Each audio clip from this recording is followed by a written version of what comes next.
Hey y'all. So if you haven't seen part 1 already, just backtrack a little bit. But remember, if you came here for tea, it's not about the tea, it's about my testimony, because I pray that someone is blessed by this, whether it's a woman in waiting, a family, or husband and wife in waiting, or whatever this process looks like for you in life. It is God's will, not your own. And sometimes our plans look a little bit different. And I'm just sharing the testimony of the birth of our child.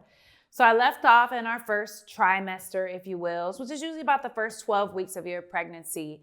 And as I said, I glowed. Like, it was just a phenomenal time in terms of not many people knew, right? Only the people that were very connected and a few family members knew. But I just relished in it. And everywhere I went, people were telling me like that I was glowing, but I never said anything in terms of that. One of the things that kept me, as I said before, was my faith. And I'm forever grateful for another great friend, right? Throughout pregnancy, blessing and favor just illuminated because of, I believe, God's grace for me. But my good friend, Eki, which, just a shout out, she is really a designer, like a really dope designer. You can look her up on Instagram, Eki_E22. She designs dresses and garments and things of that nature, luxury wear.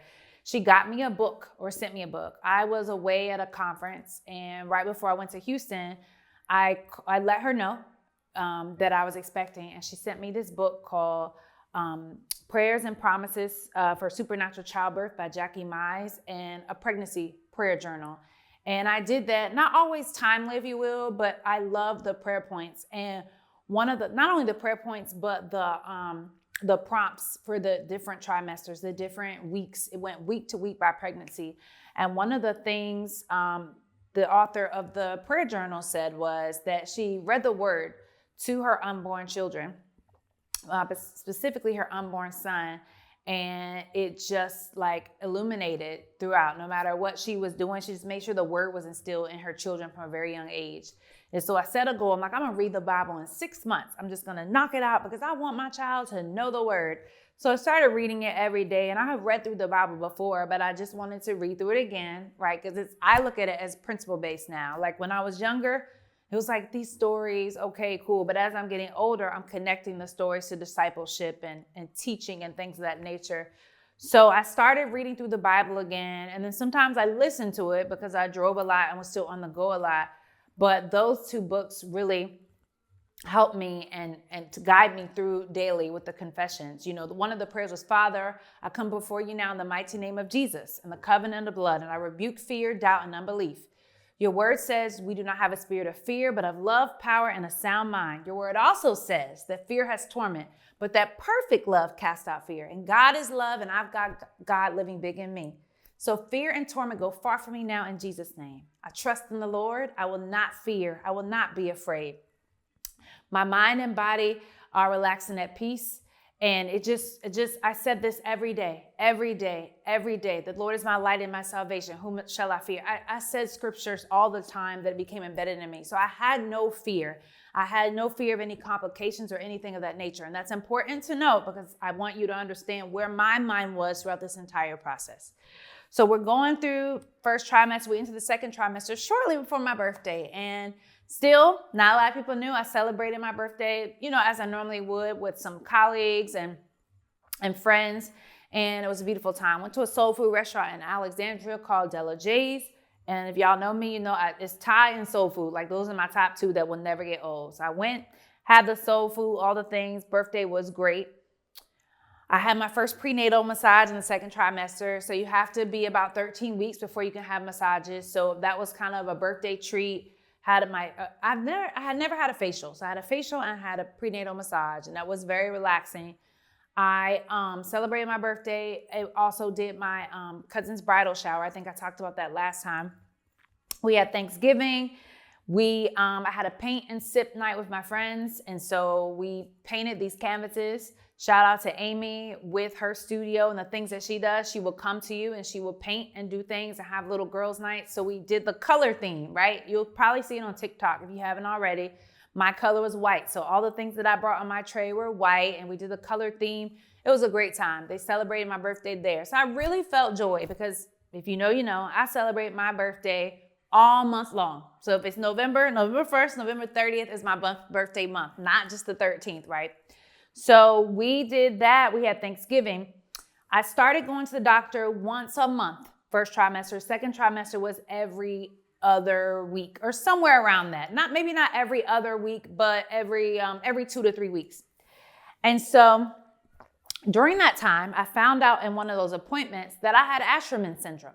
And Asherman syndrome means that I had scar tissue that was blocking my uterus, which would have made it almost impossible to get pregnant. There was a low chance of getting pregnant, but if you do get pregnant with Asherman syndrome, your likelihood to miscarry is very high. And so from those procedures that I told you all about in part 1, I had 1, 2, 3 DNCs that caused some scar tissue to form. And that, I believe, is probably what caused at the time that fetus to not be able to come to full term or not be determined to be a viable pregnancy. And so when the care provider told me that, I was like, Asherman syndrome, like, God, you did it again. Like, I'm not even supposed to be carrying this. But I went through it. So I found out I had Asherman syndrome in one of those appointments. I continued to do what I always do, which is network, mingle, just enjoy life. We had a Christmas brunch at our church just for women.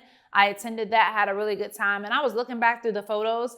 You still couldn't tell like I was expecting. If you knew, you knew, but it still wasn't there. And I was about, I would say maybe 15 to 18 weeks. We took family photos. That was a blast because we hadn't taken any since 2021 in the middle of the pandemic. So that was really fun. They turned out beautifully.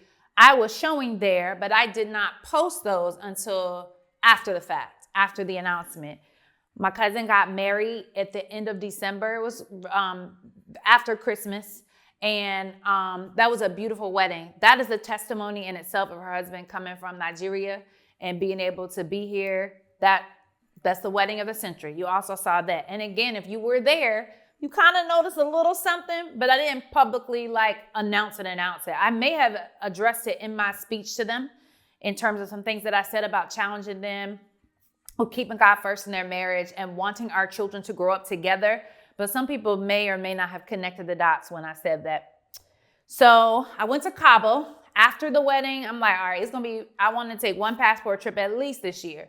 So flew out to Cabo. We joked because that was the trip that made it out the group chat. So we went to Cabo, me and a couple of my girlfriends, to celebrate another friend's birthday, right? This was, when I say to the year to celebrate, that's exactly what last year was. It was just celebration after celebration, and a time was had in a great way. I always say that I use my job to pay my bills, but I use my business to fund my lifestyle. So the trip was taken care of. Thank you, WFG, right? From the income that I made from there. And so we went to Cabo, and it was just so peaceful. Remember, though, it still wasn't a public announcement. So everything they posted, I'm like, please just make sure it's my neck up or that I'm hiding behind you all, because I was starting to show some. But I had such a good time. We had massages. We ate at very nice restaurants.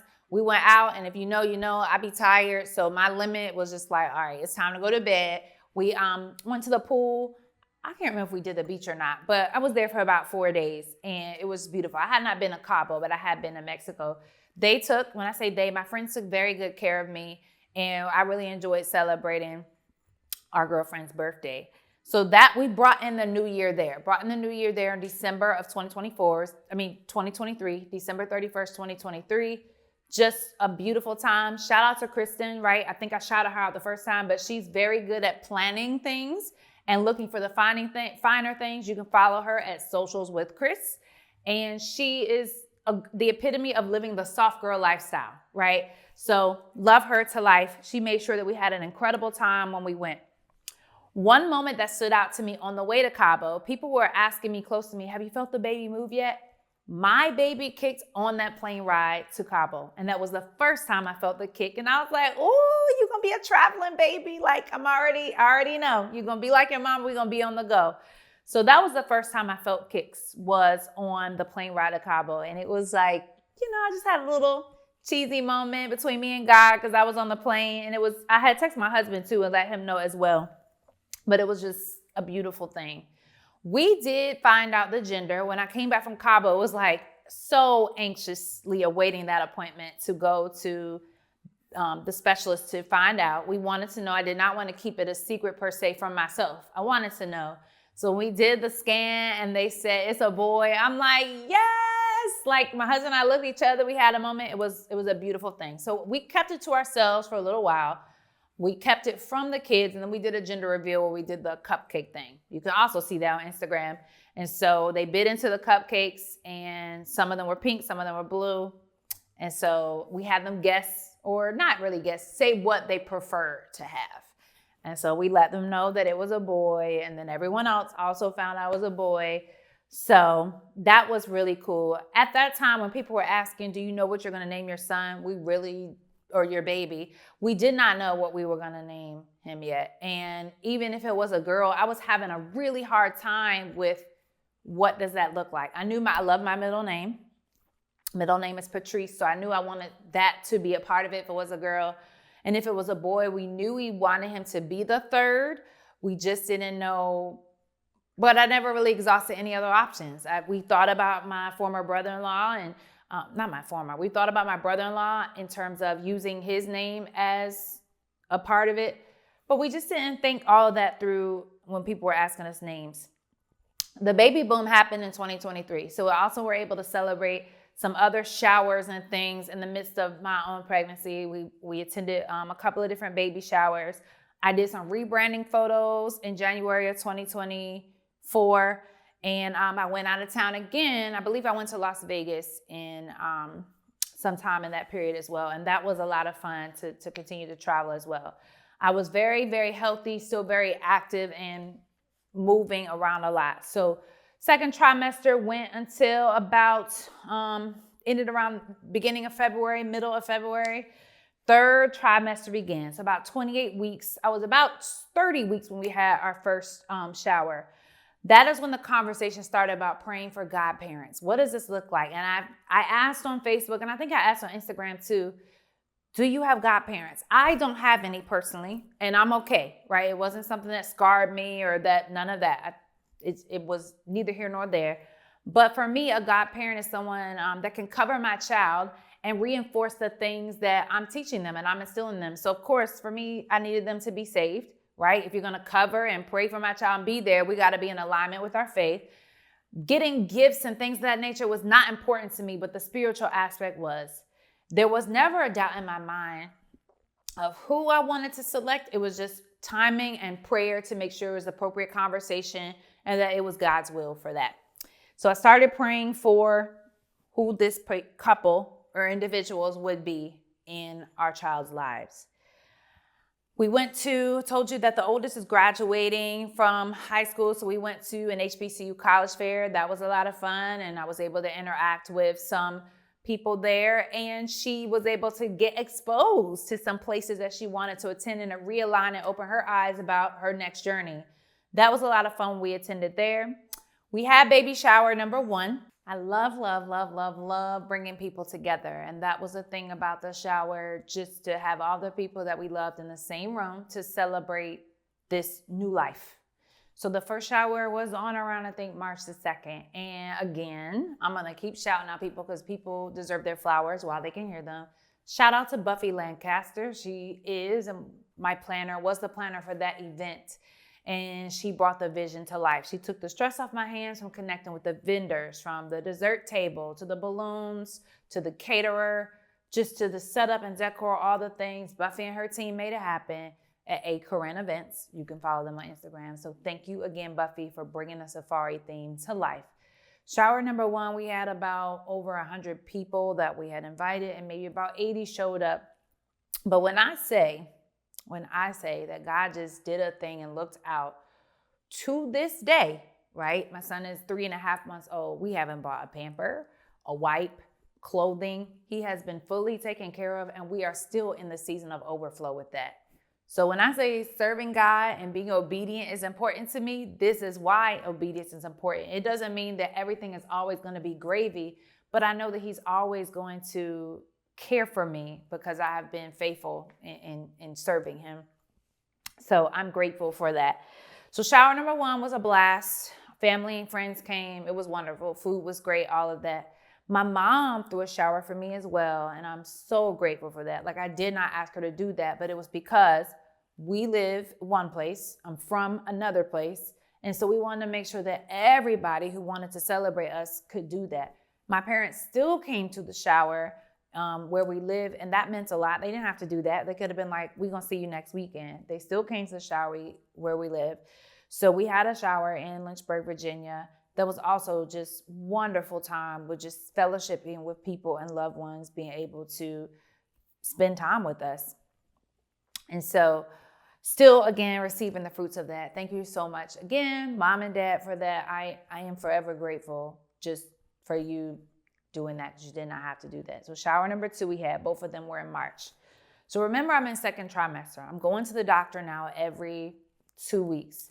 After both showers is when my weight gain started to pick up a little bit more, because when I say I was eating everything that possibly could, and I'm not a person that likes to waste food, I was eating it all. Cookie Willis had made her infamous rolls, and I'm like, well, we don't want to waste these.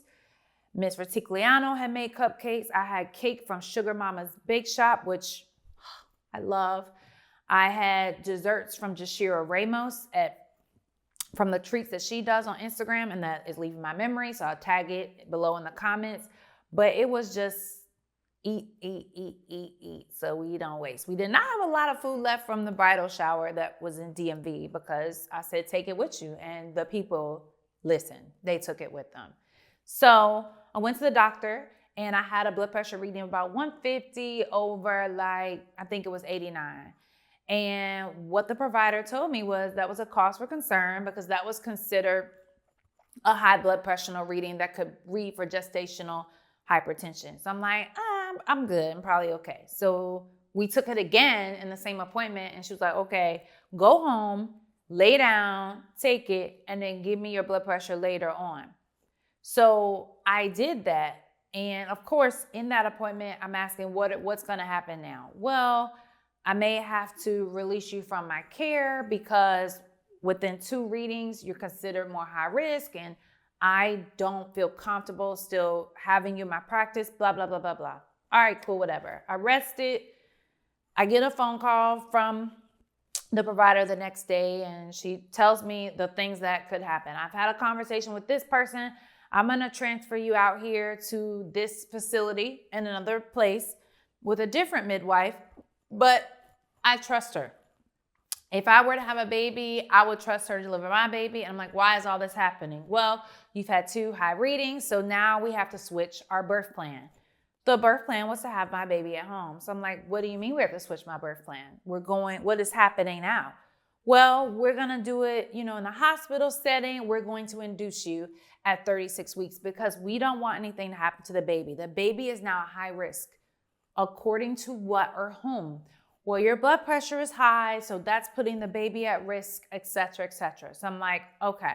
I already had a cuff at home, so I continued to take my blood pressure, and it was stable, meaning it was no longer high. Some other factors that played into that: we went on spring break. We celebrated my oldest 17th birthday. We went out of town for 3 to 4 days. All expenses were paid for her and her friends to go. And that was what we wanted. We wanted her to have a good time. The original plan was to go to Mexico, but it just did not come together as quickly as I wanted it to at that time. So we took a different trip. We did the escape rooms. We did the sugar factory. We did all the things, that teenagers want to do. We wanted it to be a great birthday, just focus on her, and she had a good time. Blood pressure was lower. I wasn't working, obviously, with spring break. So I'm like, cool. I went to one appointment at the other facility. When I went to that appointment at that facility, this provider, right, that I had been transferred out to, told me I could have a tub at the hospital facility, but no water in it, because if I defecated, then it might be a lawsuit that I might file if something happened to the baby. So I'm like, who's going to have a baby with no water in the tub? We're still going to induce you. So if you don't want to be induced, then I'm not the right provider for you. When I went to that appointment that day, my blood pressure was 120 over 70 something. It was very much normal. When I left, after she told me all the things I couldn't do and all the possibilities, the next time you're going to have an exam in your rectum, I'm done. So of course my blood pressure is now high, because I'm like, what the heck is happening? I didn't plan on this going this direction. They scheduled me out maybe 4 to 5 appointments, because in their mind, I was about 30 weeks and I was going to have maybe 32. I was going to have the baby with them. At that time, when I went to the appointment, she felt that his head was in the right place, which was facing down for a vaginal birth. So we were good.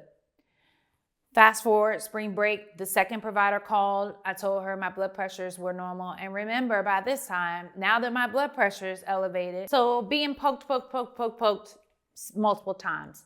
Also having to go to that facility for monitoring. One of the times when I went to that facility, they told me my son was frank breech. I'm like, what the heck is a frank breech baby, right?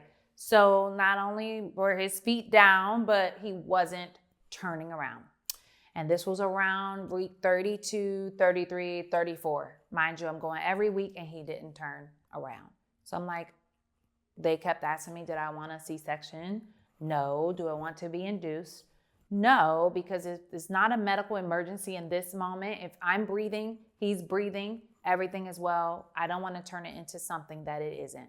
Please don't stress me out more with the things that you project. Let's focus on where we are now. Am I healthy? Yes. So they didn't dispute that. So still God's will, still God's plan. I'm going to have my baby at home. And I kept trusting in the fact that the Lord was going to continue to do what he said he was going to do and go before me, confessing it every day, praying over my womb, covering myself, covering my son in the process. And now I have called in prayer warriors as well and let people know, what's going on with his progress.